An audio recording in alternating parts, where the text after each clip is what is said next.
하나님이 주시는 승리까지 나아가는 데는 많은 사람들을 만납니다. 우리 어저께 살펴보았던 요단 동편에 시혼, 바산 왕, 그 다음에 아모리 왕 이런 왕들을 만났죠. 하나님께서 약속의 땅까지 우리를 이끄시는 길에 우리가 많은 사람을 만날 수밖에 없는 것이죠. 우리가 하나님의 약속의 땅까지 가는데 그 위로를 사람으로부터 받는 경우도 있지만 시험도 사람을 통해서 받아요. 그러니까 항상 위로도 사람을 통해 오고 시험도 대적도 다 사람을 통해서 오게 되는 것입니다. 하나님이 이런 사람들을 만나게 하실 때 우리 어떻게 해야 될까요? 참 많은 사람들을 만나게 되는데 이런 사람들을 우리가 계속 만날 때 어떤 반응을 보여야 할 것인가 오늘 살펴볼 수 있도록 하겠습니다. 오늘 1절 보니까 이스라엘 자손이 또 길을 떠나 이랬죠. 왜 또 길을 떠났을까요? 요단 동편에 그 아주 자기들을 대적하던 왕들을 다 무찌르고 거기에 진을 치고 요단 동편 땅을 점령했습니다. 점령을 했는데 왜 거기에서 만족하지 않고 또 길을 떠났을까요? 하나님이 주신 땅은 요단 동편이 아니에요. 그렇죠? 요단 서편이에요. 요단 서편이기 때문에 완벽한 하나님의 승리, 하나님이 주신 것을 쟁취하기 위해서 다시 길을 떠나는 것입니다. 요단 동편 왔더니 동편이 좋네 이러고 눌러 앉아버리지 않았다라고 하는 것입니다. 우리 종종 하나님이 주신 작은 것들을 맛보고 거기서 눌러 앉는 사람이 있습니다. 어느 순간 새벽기도 안 나오는 사람이 있어요. 어느 순간 예배 안 나오는 사람이 있어요. 살펴보면 자신이 기도하던 것들 조금 얻은 거예요. 조금 얻은 거. 그 요단 동편이죠. 그거 얻었다고 해서 거기로부터 만족하고 안주하고 살아가는 사람들이 있습니다. 그런데 하나님이 주신 것은 그 조금의 건강, 조금의 돈, 그게 아니거든요. 더 큰 것을 하나님 주시겠다고 약속을 하셨는데 그것을 바라보지 못하고 요단 동편에 조금 하나님이 채워주신 것, 그것 가지고 안주하는 것이 사람이지 않는가 싶습니다. 그래서 우리가 오늘 우리를 깊이 있게 들여다보는 것이죠. 혹시 내가 하나님이 주시는 더 큰 것이 있는데 작은 것에 만족하고 그것에 안주하고 있지 않은가. 근데 모세는 안 그랬다는 거예요. 모세는 요단 동편이 끝이 아니라 요단 서편, 가나안까지 진군하기 위해서 오늘 보니까 또 길을 떠났다 이렇게 되어 있다라고 하는 것입니다. 그래서 또 길을 떠나는데 또 대적하는 사람이 있습니다. 왜 요단 동편에 만족하냐면 하나님이 주시는 승리까지 나아가는데 또 계속 대적이 일어나요. 계속 대적이 일어나고 나를 반대하는 사람이 일어나기 때문에 요단 동편에서 그냥 눌러 앉아 버리는 것입니다. 이게 참 아이러니죠. 오늘은 이제 누가 대적을 합니까? 모압 왕 발락이라고 하는 사람이 대적을 하러 일어난 것입니다. 우리 어저께 살폈죠. 전쟁을 통해서 많이 지쳐 있습니다. 이제 전쟁 안 했으면 좋겠다. 요단 서편 들어가면, 가나안 땅 들어가면 이제 수많은 전쟁이 기다리고 있을 것인데 요단 동편 땅을 차지하는 것부터 또 전쟁을 하니까 이 사람들이 얼마나 피곤했겠습니까? 근데 모압 왕 발락이라고 하는 사람이 다시 전쟁을 하러 일어나는 것이죠. 근데 모압 왕 발락 입장에서는 굉장히 두려웠을 거예요. 왜 그렇습니까? 원래 모압이라고 하는 나라의 가장 큰 대적은 시혼이라고 하는 나라예요. 시혼이라고 하는 나라가 모압의 제일 큰 주적이었는데, 근데 이 시혼이라고 하는 땅을 누가 점령합니까? 광야에 듣도 보도 못한 노예 민족이 갑자기 전투 민족도 아니잖아요.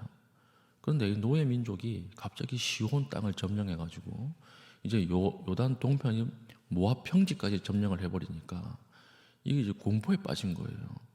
이제 앞으로 우리나라가 모압이라고 하는 나라가 이제 갑자기 이런 시혼보다 더 강력한 국가를 상대해야 된다고 생각하니까 이제 겁이 난 것입니다. 그러니까 미리 이 싹을 잘라놓자 이래가지고 광야에서 모압이 이제 싸우려고 하는데 이제 군사 무기로는 안 된다는 것을 판단한 것 같습니다. 그래서 영적으로 저주하자 이래가지고 이상한 무당 하나를 사와서 그들을 저주해달라 이렇게 이제 이야기를 하는 것이죠. 근데 사실 하나님께서는 모압과 싸우지 말라고 하셨어요. 하나님은 모압을 건드리지 말라. 그들과 평화롭게 지내고 가나안 땅으로 들어가라. 이렇게 명령하셨거든요. 그러니까 모압이 설치지만 않았으면, 이 발락이 설치지만 않았으면 전쟁 안 했습니다. 근데 괜히 지레 겁먹고 이렇게 전쟁을 하고 오버를 했던 것이죠. 그래서 이 발락의 특징을 딱 보면요, 오늘 이 세상의 특징과 똑같아요. 이 세상의 특징이 뭐냐면 발락과 아주 비슷합니다. 첫 번째가 뭐냐면 항상 분노에 차 있어요. 항상 분노에 차 있어요. 우리 2절부터 4절 보겠습니다. 십볼의 아들 발락이 이스라엘이 아모리인에게 행한 모든 일을 보았으므로 모압이 심히 두려워하였으니 이스라엘 백성이 많음으로 말미암아 모압이 이스라엘 때문에 번민하더라. 그러니까 항상 두려워하고 번민하는 거예요. 번민과 두려움이 너무 많기 때문에 아주 날이 서 있죠. 세상 사람들이 아주 날이 서 있고 자신이 가만히 있으면 넘어가는 일도 싸움을 걸어가지고 아주 관계를 깨고 이렇게 싸움을 하는 그런 사람들이 많이 있다는 것입니다. 4절 미디안 장로들에게 이르되 이제 이 무리가 소와 밭의 풀을 뜯어 먹음 같이 우리 사방에 있는 것을 다 뜯어 먹으리로다 하니 그때의 십볼의 아들 발락이 모압 왕이었더라. 그러니까 사실을 정확하게 보지 못하고 있는 것입니다. 근심이 너무 많고 두려움이 너무 많기 때문에 사실을 사실대로 보지 못하는 거죠. 소가 풀을 뜯어먹은 같이 우리 모든 것을 다 뜯어먹으려고 한다. 근데 아니었죠. 하나님이 모압과 싸우지 말라고 하셨거든요. 그 사신을 보내가지고 지금 전쟁의 의도가 있는지 없는지만 이렇게 봐서도 충분히 피할 수 있는 전쟁이었는데 발락은 그렇게 하지 않았어요.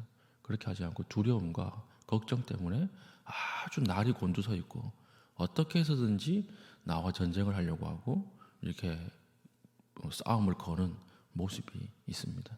세상 사람들도 이런 사람들이 있죠. 두려움이 많고 근심이 너무 많아서 항상 나와 싸우려고 하고 대적하는 사람들이 많이 있다고 하는 것입니다. 두 번째는 뭐냐면 첫 번째가 분노에 차 있다는 것이고 두 번째는 확신으로 살지 않고 확률에 근거해서 살아요. 그래서 보니까 무당을 불러가지고 발람이라고 하는 무당을 불러서 저주해달라. 혹시라도 네가 저주하면 우리가 이길 줄 모른다. 이 이야기를 두 번이나 하거든요. 오늘 본문에. 혹시라도. 그러니까 혹시라도라고 하는 것이 무엇입니까? 확신을 가지고 사는 것이 아니라 확률의 인생을 거는 거예요. 이 코인 여기에 투자하면 대박 치겠지. 이거 하면 대박 치겠지. 열심히 하나님 앞에 땀 흘려서 일해서 돈을 벌려고 하지 않고 이 혹시라도 이 확률에 근거해서 자기의 인생을 결정하는 사람들. 이 세상 사람들의 특징이에요. 세 번째가 무엇입니까? 돈으로 해결하려고 하는 거죠. 7절 보십시오. 7절. 모압 장로들과 미디안 장로들이 손에 복채를 가지고 떠나. 그러니까 내가 이기긴 이겨야 되겠는데 영적으로 저주해서 이겨야 되겠는데 이걸 무엇으로 하려고 하는 것입니까? 돈으로 하려고 하는 거예요.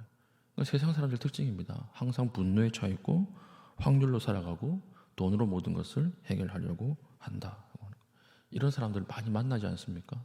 또 어떤 사람의 유행이 있습니까? 발람 같은 사람이 있어요. 발람 같은 사람. 이 사람은 어떤 사람이죠? 발람은요, 이스라엘의 선지자 아닙니다. 이 사람은 그냥 무당이에요. 선지자와 무당을 구별하는 차이점이 무엇이냐면 선지자는 오직 하나님이에요. 오직 하나님. 무당은 하나님이 여러 신 중에 하나예요. 그러니까 여러 신 중에 하나가 복을 주는 그 신에게 가는 것입니다. 그래서 24장 보면 발람을 설명하면서 더 이상 주술을 사용하지 아니하더라 이런 표현이 있습니다. 그러니까 이 사람은 이스라엘의 하나님의 선지자가 아니라 그냥 하나님을 여러 신 중에 한 명으로 모시고 그냥 그때 무당 점을 쳐가지고 이렇게 신앙생활을 하는 그 종교인이었다라고 하는 것입니다. 오늘날 교회 안에서 점 보고 와가지고 기도하는 사람들이 있죠. 이런 사람들 점 보고 와가지고 우리 무당이 우리 아들 사주팔자가 안 좋다고 하던데 뭐 어떻게 해야 됩니까? 목사님한테 물어보는 사람들이 있죠. 이런 사람들이 이제 발람 같은 사람들이라고 하는 것이죠. 이런 사람들이 발람의 특징이고 또 이 사람이 돈에 움직여요. 자기 하나님의 뜻을 묻지 않고 돈에 움직이는 것입니다. 돈으로 왔다 갔다 하는 사람들, 하나님의 뜻이 우선이 아니라 자기의 어떤 유익과 영달을 위해서 움직이는 사람, 이 사람들을 항상 만나게 된다라고 하는 것입니다. 그러니까 이 사람들 앞에 이스라엘이 딱 섰을 때 하나님께서 이스라엘을 보호해 주시는 거죠. 이제 발락이라고 하는 왕이 발람이라고 하는 선지자를 불러서 저주해 달라 이러니까 하나님이 발람을 직접 만나시는 거예요. 그게 12절이에요. 발람 만나셔서 하나님이 발람을 좋아서 만난 게 아니에요. 좋아서 만난 것이 아니라 이스라엘을 보호하기 위해서 만나신 거예요. 너 저주하지 마라. 발락에게 가지 마라. 가면 죽는다. 이들은 이스라엘 백성은 나에게 복을 받은 자들이다. 이러니까 저주하지 말라. 이렇게 만나기 싫은데 하나님이 만나 주신 것입니다. 그러니까 이제 발람 선지자가 이 무당이 놀란 거예요. 놀라서 나는 못 가겠습니다. 이렇게 처음에 거절하죠. 그런데 뒤에 보면 모압 왕 발락이 거기에서 멈추지 않는 것입니다. 하나님이 한번 기회를 준 거죠. 그런데 거기서 멈추지 않고 다시 더 많은 고관들, 더 높은 고관들을 데리고 가서 또 발람을 설득해서 데리고 오려고 하는 거예요. 기어코 데리고 오려고 하는 것입니다. 그러니까 이게 이제 망하는 사람들의 특징이에요. 망하는 사람들 가만히 보면 하나님이 한번 기회를 주시거든요. 말씀으로든지 설교든지 아니면 뭐 어떤 것으로든지 기회를 주세요. 거기서 멈출 수 있는 기회를 주는데 멈추지 못하고 계속 달려가는 거예요. 죄악 가운데 계속 들어가다가 마지막에는 하나님의 심판을 당하는, 이 꼴이 지금 이 발락, 모압 왕 발락의 모습이다라고 하는 것입니다. 멈추지 않고 계속 초청해 오려고 하죠. 초청을 해 오려고 하는데 이제 발람이 어떻게 합니까? 그럼 가만히 있어봐. 내가 다시 한번 기도해 볼게. 이렇게 얘기하는 것입니다. 다시 한번 기도해 볼게. 하나님 뭐라고 하셨습니까? 올라가지 마라. 저주하지 말라. 이렇게 응답을 하셨어요. 그런데 이 무당 발람이 어떤 행동을 하는 것이에요? 내가 그럼 다시 한번 물어볼게. 이게 왜 악한 것일까요? 자기 마음에 이미 뜻을 정한 거예요. 자기 마음의 뜻을 딱 정하고 다시 한번 하나님 앞에 이 자기의 뜻을 확증하려고, 관철하려고 이렇게 다시 기도하는 것이죠. 그러니까 하나님의 뜻에 중심이 있는 것이 아니라 자기의 욕심, 더 많은 고관들이 와가지고 당신 인생 책임지겠습니다. 당신 인생 평생 잘 먹고 잘 살게 해드리겠습니다. 이러니까 이미 마음이 넘어간 거라고요. 마음이 넘어가서 하나님 앞에 기도해 볼게 이러고 들어간 것입니다. 이런 거 조심해야 되는 거죠. 우리가 기도할 때 사자 입에 머리를 놓고 기도하는 거예요. 하나님 앞에. 하나님, 사자가 입을 다물지 않게 해주세요. 그럼 하나님도 엄청 난감한 거죠. 이걸 목을 붙여놔야 되나 떨어뜨려야 되나 난감한 거예요. 그러지 않겠습니까? 그 남녀가 연애하다가 무인도 같은 데 들어가가지고 배 끊길 때까지 기다렸다가 배 끊기고 나서 기도하는 거예요. 손잡고 오늘 우리를 지켜주세요. 이렇게 기도하는 거예요. 그 바보죠. 그런 상황을 안 만들어야 되는 것이지 그걸 다 만들어 놓고 기도하는 것, 그 아무 소용이 없다는 것입니다. 오늘 이것도 악한 거죠. 이미 마음을 정했어요. 마음을 정해놓고 하나님이 어떻게 하시는가 눈치 보면서 기도하니까 하나님께서 어떻게 말씀하시죠? 올라가라 이렇게 말씀하시는 거예요. 너 따라가라 이렇게 말씀을 하시는 거예요. 근데 이게 하나님의 응답이 아니에요. 이게 심판의 시작이에요. 하나님이 또 다른, 이제는 발람에게 이야기하는 것으로 안 되니까 하나님이 또 다른 계획을 가지고 이것을 허락하시는 것입니다. 이것은 기도 응답이 아니라 하나님의 또 다른 심판의 시작이 되는 것이죠. 우리가 약속의 땅까지 가는 길에 이런 사람들을 많이 만납니다. 돈으로 움직이는 사람들, 나를 분노에 차서 나를 이렇게 싸움을 걸고 넘어뜨리려고 하는 대적들, 그리고 확률에 근거해서 내 인생을 전체를 다 뒤집으려고 하는 사람들, 이런 사람들 많이 만나고, 이런 사람들을 계속해서 만날 때 우리 누구 의지해야 될까요? 하나님 의지해야 되는 거예요. 하나님 한 분 의지하라. 오늘 이렇게 이야기하고 있습니다. 우리 대적들이 복수의 함정을 팔 때, 여러 개 함정을 팔 때 우리는 더 많은 함정을 파는 거 아니라 그랬죠. 우리는 한 가지예요. 복수로 다가올 때 우리는 단수로 나가는 거예요. 오직 하나님 한 분이에요. 솔로몬 보십시오. 솔로몬이 언제 약해졌습니까? 언제 하나님 앞에 아주 약해졌습니까? 한 분 하나님을 섬기다가 이방 여인들을 통해서 들어온 우상신들을 섬길 때 약해지고 패망했어요. 하나님 한 분 섬길 때 제일 강했습니다. 우리가 많은 사람들을 만날 때 이 사람들의 모든 전략들, 계략들을 우리 지혜로 다 이겨낼 수 없어요. 어떻게 이겨내겠습니까? 세상 사람들이 얼마나 똑똑합니까? 그런데 이겨내는 방식은 하나밖에 없어요. 복수로 다가올 때 단수로 막는다는 것이죠. 하나님 한 분만으로 막는다라고 하는 것입니다. 오늘 하나님의 뜻이라 그러면 계속 하십시오. 하나님의 뜻이라고 하면 계속 하십시오. 하나님의 뜻이라고 하면 우리가 최선을 다해서 그 자리에 머무십시오. 그게 우리 약속의 땅 가나안 땅까지 가는 비결이다라고 하는 것입니다. 우리가 하나님의 어떤 발락과 발람의 이야기를 통해서 오늘 우리를 돌아보고 하나님의 뜻을 가장 중요하게 생각하고 우리 나아갈 수 있는 믿음의 신실한 주의 백성 될 수 있기를 축복합니다. 아멘. 기도하겠습니다. 기도할 때 하나님, 돈과 권력으로 우리를 미혹하는 세상에서 하나님의 뜻을 가장 중요하게 생각하게 하여 주시옵소서. 기도하신 이후에 개인적인 기도의 제목을 가지고 기도하시고 자유롭게 돌아가시겠습니다.